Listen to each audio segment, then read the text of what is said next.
Hello everyone, I've got lots of new gorgeous beads, some beautiful bow knot beads, so I thought I would make something with them. Lots of the beads that I'm using are from a mixed container that I sell. I've just put some new ones into there as well. These are the pastel colour bow knot beads. They're made of acrylic.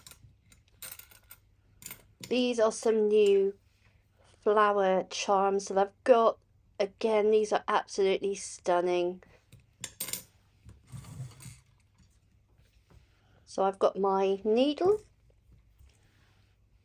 I've got some clear 0.4mm thread, which is non-elastic.